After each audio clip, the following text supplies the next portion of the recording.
ഒന്നോ രണ്ടോ പീഡനം കഴിഞ്ഞപ്പോൾ മനസ്സിലായി ചൂഷണം ചെയ്യുക. അതെ, ഗതികേടിനെ ചൂഷണം ചെയ്യുക. അതായത് ഒന്നോ രണ്ടോ പേർ, അതിലേക്ക് ഞാൻ വരാം, ഒന്നോ രണ്ടോ പേർ പീഡിപ്പിച്ച് കഴിഞ്ഞാൽ ആളുകൾ ചോദിക്കും എന്താ അത് രണ്ടാമത്തെ പീഡനം കഴിഞ്ഞപ്പോൾ അത് പീഡനം ആരെന്ന് മനസ്സിലായില്ലേ എന്ന് ചോദിക്കും.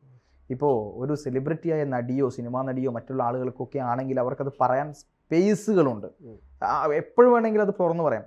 പക്ഷെ ഞാൻ ചോദിക്കട്ടെ, ഒരു പെൺകുട്ടി, ഒരു 13 വയസ്സ് മാത്രം പ്രായമുള്ള പെൺകുട്ടിയെ ആ വയസ്സ് മുതൽ പരിചയപ്പെട്ട ഒരു കാമുകൻ, സുബിൻ എന്ന് പറയുന്ന ഒരു കാമുകൻ ആണ് ഈ കുട്ടിക്ക് ആദ്യമായിട്ട് നഗ്നദൃശ്യങ്ങൾ അയച്ചു കൊടുക്കുന്നത്. നഗ്നദൃശ്യങ്ങൾ അതെ അയച്ചു കൊടുത്തിട്ട് അത് കണ്ട് അതിനുശേഷം ഈ കുട്ടിയെ വിളിച്ച് പ്രലോഭിപ്പിച്ച് തൊട്ടടുത്തൊരു സ്ഥലത്ത് കൊണ്ടുപോയി അവിടെ വെച്ച് ലൈംഗിക ബന്ധത്തിൽ ഏർപ്പെട്ട് ആ ദൃശ്യങ്ങൾ പകർത്തി ആ ദൃശ്യം മറ്റുള്ളവർക്ക് ഷെയർ ചെയ്ത് ഇത് കണ്ടിട്ടുള്ള ആളുകളെല്ലാം തന്നെ ഈ കുട്ടിയെ ഒന്ന് കിട്ടിയാൽ കൊള്ളാമെന്നുള്ള വൃത്തികെട്ട ചിന്താഗതിയോടുകൂടി സമീപിക്കുകയാണ്. ആരെ? ഈ കുട്ടിയെ സമീപിക്കുകയാണ്, ചൂഷണം ചെയ്യുക എന്ന ഉദ്ദേശത്തോടു കൂടി പിന്നെ സമീപിക്കുകയാണ്.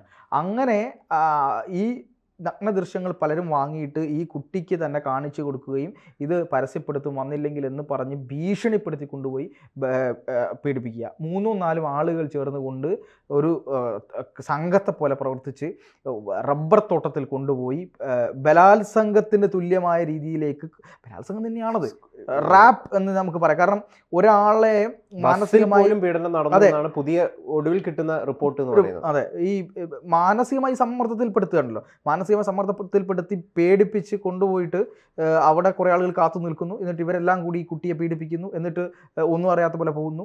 ഇത് അത്യാവശ്യം ആ മേഖലയിലുള്ള ആളുകളെല്ലാം അറിയുന്നു. ഞാൻ ആലോചിക്കുന്നത് എന്താണെന്നറിയോ, ശരിക്കും പറഞ്ഞാൽ വളരെ ഭീകരമാണ്, ദുഃഖിപ്പിക്കുന്ന, വളരെ നമ്മൾ കേരളത്തിൽ ഒരിക്കലും സംഭവിക്കാൻ പാടില്ലാതിരുന്ന ഒരു സംഗതിയാണിത്.